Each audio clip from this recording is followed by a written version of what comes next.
Hello student, today we will discuss the topic of naad, which is the most important part of music vocal. सबसे पहले आपका ये जान लेना ज़रूरी है कि नाद होता क्या है। संगीत का जो आधार है वो नाद है, अर्थात गायन, वादन, नृत्य ये तीनों कलाएं संगीत के अंतर्गत मानी जाती हैं। संगीत नाद का जो अर्थ है वो हम सबसे पहले जान लेते हैं। नाद का साधारण अर्थ है आवाज़ अथवा ध्वनि। इसको ध्वनि भी बोला जाता है। तो ध्वनि दो प्रकार की होती है।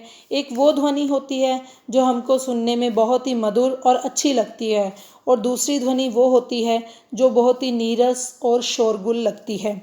संगीत की दृष्टि से इन दोनों ध्वनियों को इस प्रकार विभाजित किया जाता है। सबसे पहले आती है संगीत उपयोगी ध्वनि और दूसरी ओर आती है संगीत अनुपयोगी ध्वनि।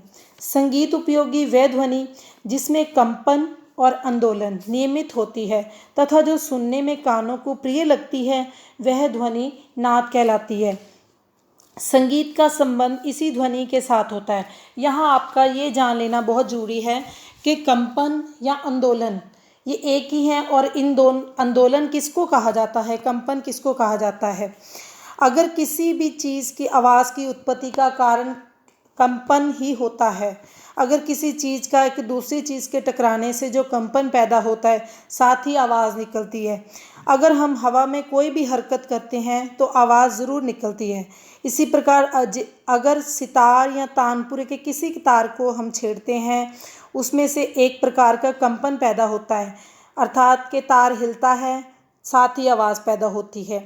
अगर कंपन होता है तो आवाज़ आती है, अगर कंपन बंद हो जाता है तो आवाज़ भी बंद हो जाती है। तार के इसी कंपन को हम आंदोलन भी बोलते हैं और वाइब्रेशन भी बोलते हैं।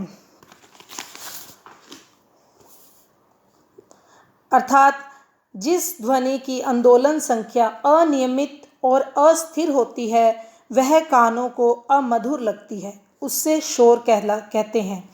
कहने का अर्थ ये हुआ कि केवल वही ध्वनि नाद बन सकती है जो मधुर हो और हमारे कर्ण प्रिय हो, जो सुनने में आकर्षित होने के साथ साथ देर तक सुनने की इच्छा हमें जागृत कर सके।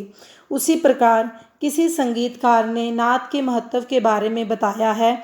ना नादेन बिना गीत, ना नादेन बिना स्वर, ना नादेन बिना राग, तस्मादात्य कम जगत। अर्थात के नाद के बिना ना ही गीत है, ना ही राग है, ना ही स्वर है। सभी चीज़ों का आधार जो है वो नाद है।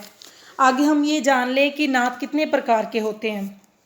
जो नाद है अथवा ध्वनि है वो दो प्रकार के माने जाते हैं, आहत नाद और अनाहत नाद। जो नाद किसी वस्तुओं के टकराने से पैदा होता है या किसी संघर्ष द्वारा पैदा होता है, उसे हम आहत नाद कहते हैं। जैसे कि किसी वाद्य का तार छेड़ने पर उत्पन्न जो आवाज़ होती है, अथवा दो वस्तुओं के आपस में टकराने से जो आवाज़ पैदा होती है, या किसी वस्तु को हवा भरकर निकालने से जो आवाज़ उत्पन्न होती है, जैसे कि बांसुरी, हारमोनियम, बीन आदि, ये सभी ध्वनियाँ आहत नाद कहलाती हैं। इस नाद का संगीत में विशेष संबंध है। दूसरा है अनाहत नाद। जो नाद केवल ज्ञान से ही जाना जाता है, अर्थात जो नाद बिना किसी संघर्ष के या बिना किसी स्पर्श के पैदा होता है, उसे हम अनाहत नाद कहते हैं। जैसे दोनों कान बंद करके आप अनुभव करते हैं तो हमको आवाज़ आती है, शां शां या घन घन की आवाज़ सुनाई देती है। अनाहत नाद की उपासना हमारे प्राचीन ऋषि मुनि अपने मन तथा इंद्रियों को स्थिर करके प्राप्त करते थे।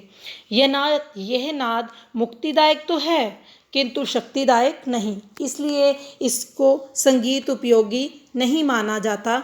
संगीत उपयोगी केवल आहत नाद है। Thank you.